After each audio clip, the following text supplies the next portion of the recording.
I'm going to start my story when I first met my darling wife.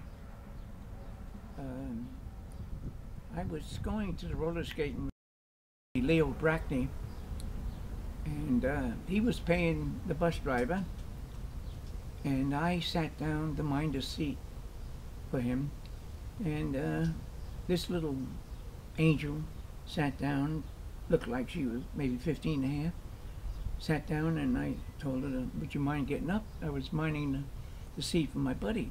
She didn't get up. So anyway, Leo was paying the bus driver, and at that time, he didn't know he was going to be the best man.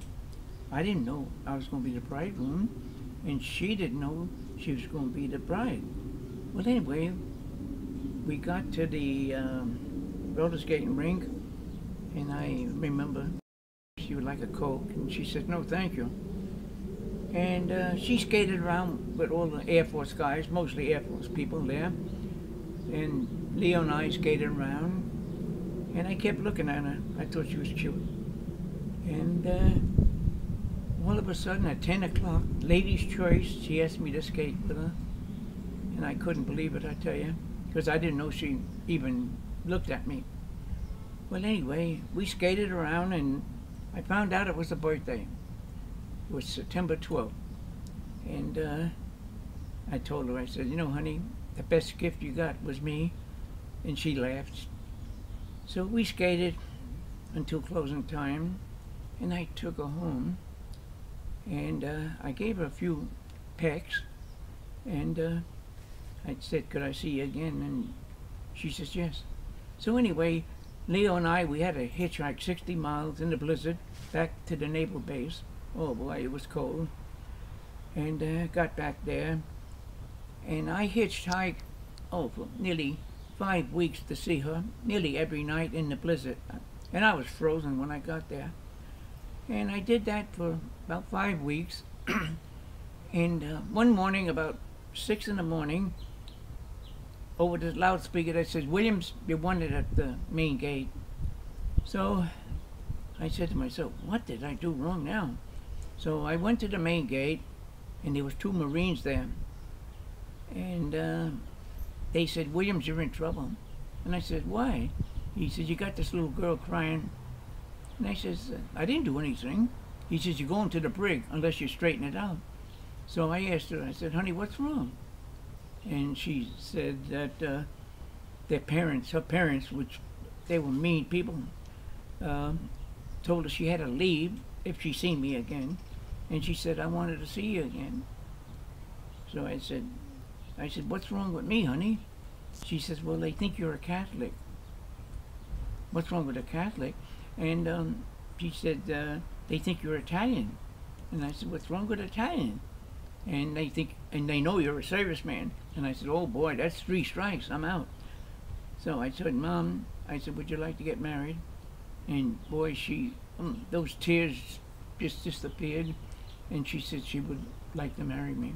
I only knew her 5 weeks. So we went to see the chaplain. Oh, the Marines said, you said the right thing, Williams. He says that we'll be at your wedding. So anyway, Mom and I went to see the chaplain, and we told him our problem. And he was hesitant to marrying us because it was his first marriage. And but I finally convinced him our problem, and he says, I'll marry you guys. So I said, thank you, sir. So anyway, we set up the wedding for Sunday. I can't remember what day that was, but Sunday. Well,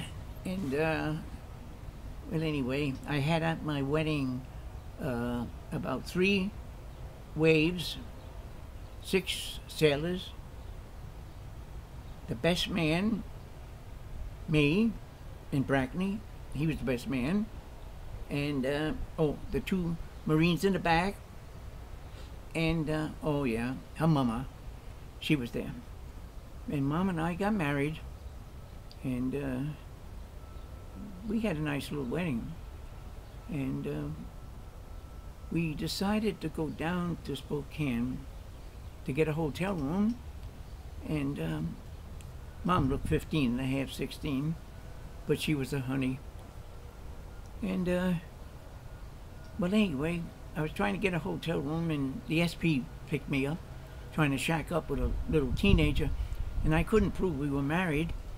And it was Sunday, and they couldn't find anybody at the base, so they brought me down to the jail, and Mom and I sat on the bench for about 3 hours there, and this sergeant kept looking at me, calling me you. So anyway, I know what he was calling me. I said, sir, we're married. He said, yeah, baloney. Well, anyway, finally they got in touch with the base, and someone found out we were married. And well, anyway, the sergeant says, now look, I want to tell you something. When you leave here, don't try to get a hotel room again. You'll be back here. So Mom and I, what we had to do, you won't believe this. In those days, the movie house, you go to the movies, and when the movie was over, the GIs could go to sleep in the seats. So Mom and I spent our honeymoon there with about 300, actually Air Force men, and they were giving us the horse laugh, and they were saying, "Swabbies, you cheap son of a gun," you know, and you couldn't afford a hotel room, no, remarks like that. And Mom and I took that for the whole night nearly. So finally, Mom and I, in the morning, we got up, we went and had breakfast, went back to the base, and I got my papers to prove I was married. And well, that was one of the problems we had when we got married. And I'm going to end for a second to think what else I'm going to say, okay? Thank you.